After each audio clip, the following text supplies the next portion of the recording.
Jumpa lagi dengan saya Esra Manurung di Esra TV. Kali ini saya akan membacakan pertanyaan yang masuk ke messenger saya untuk dijawab lewat sharing kita kali ini. Dan jangan lupa, kalau Anda merasa mendapatkan benefit, di like, subscribe, dan di-share supaya banyak orang yang bisa mendapatkan manfaatnya. Sejauh mana seorang perempuan dikatakan masih wajar membantu ekonomi rumah tangga apabila income-nya sudah lebih tinggi dari suami dan suaminya kelihatan tidak ada attitude dan keinginan untuk berkembang? Oke, saya coba jawab pertanyaan tadi dengan berbagi tentang musim.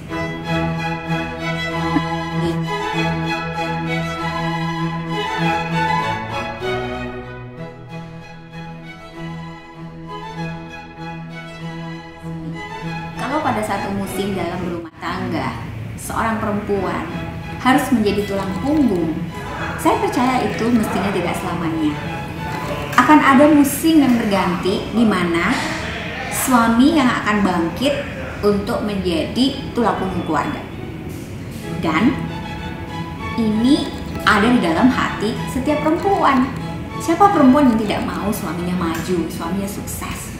Jadi saya ingin menguatkan teman-teman, terutama kawan yang bertanya tadi di messenger, sampai kapan dan sampai seberapa batasnya seorang perempuan bisa menjadi tulang punggung keluarga. Sampai musim berganti. Cakrawala berpikir sangat diperlukan untuk bisa membangun keluarga.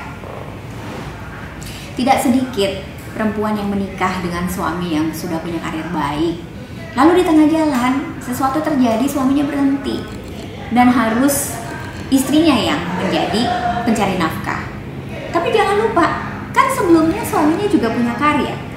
Nah, ketika seorang istri harus menggantikan posisi suami untuk sementara, ingat, cakrawala berpikirnya mesti dibuka bahwa ini sementara. Dan ada resep yang lebih baik dari ini, yaitu bagaimana kita bisa sambil menjadi pengganti suami untuk sementara, kita pun mendukung dia untuk bangkit lagi di musimnya dia. Semuanya ada musimnya. Kedua, tugas seorang perempuan yang paling mulia adalah menjadi istri dan menjadi ibu. Sehebat-hebatnya seorang perempuan yang punya karya, punya karir yang sangat bagus, masih ada satu pertanyaan: di mana suami dan di mana anak-anaknya? Karena waktu seorang perempuan pergi kerja, saya pun bekerja. Ada sesuatu yang saya taruh di kepala saya bahwa semuanya dari rumah dan akan kembali ke rumah. Saya pergi kerja karena rumah dan saya mesti pulang ke rumah. Saya taruh di kepala saya bahwa tujuan saya bekerja adalah saya membantu suami dan anak-anak untuk sementara.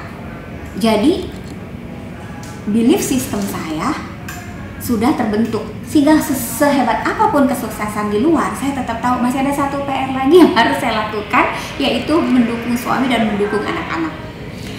Yang sering menjadi masalah adalah cara berpikir yang fatalistik, yaitu oke, saya udah 5 tahun kayak begini, sampai kapan kamu bangkit? Saya udah berjuang, saya udah lelah, kapan kamu akan bangkit?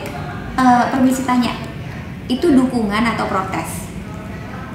Karena yang dibutuhkan oleh suami adalah dukungan. Dalam perjalanan saya bertemu dengan seorang perempuan yang sukses sekali, seorang bankers. Lalu usia 55 tahun, beliau terkena penyakit yang sangat kritis. Tidak pernah diduga, harusnya dia khawatir dong, aduh mana saya udah sakit, suami saya bisnisnya nggak jalan-jalan. Selama beliau berkarir, bisnis suaminya nggak jalan. Tapi waktu beliau sakit, suaminya berhasil membuat satu deal dan boom, naik. Istri mengalami pemulihan, suami bisnisnya naik. Siapa sangka bisa seperti itu? Tetapi bukankah itu yang diharapkan oleh kaum perempuan? Bukankah itu yang kita harapkan, yaitu suami kita bangkit untuk menjadi pemimpin dan menjadi tulang punggung keluarga? Berapa lama teman saya ini bekerja? Kurang lebih sampai usia pensiun. Berarti dia menunggu dan mendukung suaminya sampai bangkit kurang lebih belasan sampai kepala 2 tahunnya. Nah, wawasan sangat penting bahwa dalam hidup ini tidak ada yang permanen. Semuanya bisa berubah dan semuanya bisa dirubah, kecuali kita menyerah. Dan kenapa seorang perempuan pergi keluar rumah? Tentu alasannya adalah rumah. Saya sangat berharap kita juga tetap pulang ke rumah.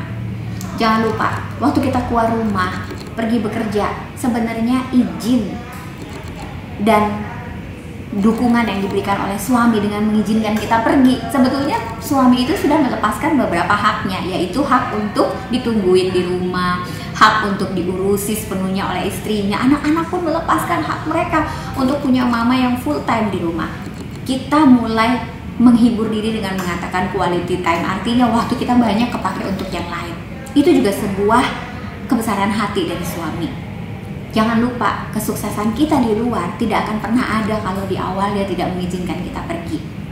Nah, jadi ketika kita sudah sukses di luar, kita harus ingat masih ada satu PR lagi, yaitu mendukung suami kita untuk bangkit. Yang terakhir, bagaimana caranya dong supaya suami kita tidak kehilangan sikap dan attitude untuk mau bangkit? Saya tidak bermaksud untuk menyalahkan, tetapi karena saya juga perempuan, mungkin yang harus dikoreksi adalah kalau suami tidak bangkit semangatnya, kalau suami kehilangan sikap untuk bangkit, jangan-jangan kita yang mematahkannya. Bukannya mendukung malah protes, bukannya mengangkat malah menjatuhkan. Dan kembali, kalau perkawinan itu bisa ada, bukankah awalnya ada cinta? Dan cinta itu tidak pernah bisa mati. Yang mati mungkin perasaannya, tetapi cinta itu abadi. Kalau cinta itu pernah ada, saya yakin cinta juga lah yang akan bisa membuat kita kuat untuk menjadi penolong, menjadi pendukung bagi suami. Target selanjutnya adalah kita mendukung suami kita untuk mencapai panggilannya, mencapai kodratnya, mencapai kesuksesannya, dan ujung-ujungnya kebebasan finansial, kelimpahan, dan kenyamanan, juga keindahan dari sukses suami pasti akan kembali ke kita. Kenapa? Karena waktu perempuannya sukses, dia tetap memilih untuk mendukung suaminya. Jadi waktu suaminya sukses, dia juga akan bilang, kamu sudah menunjukkan kepada saya kesetiaan. Sekarang saya sukses, saya akan memberikan kepada kamu bagian daripada kesuksesan saya. Cukup berpikir positif sampai di situ. Jangan lagi, nanti kalau gini, nanti kalau gini. Hidup ini ribet untuk mereka yang ribet, dan hidup ini sangat simpel untuk mereka yang simpel. Jaga pikiran, jaga cakrawala tetap luas.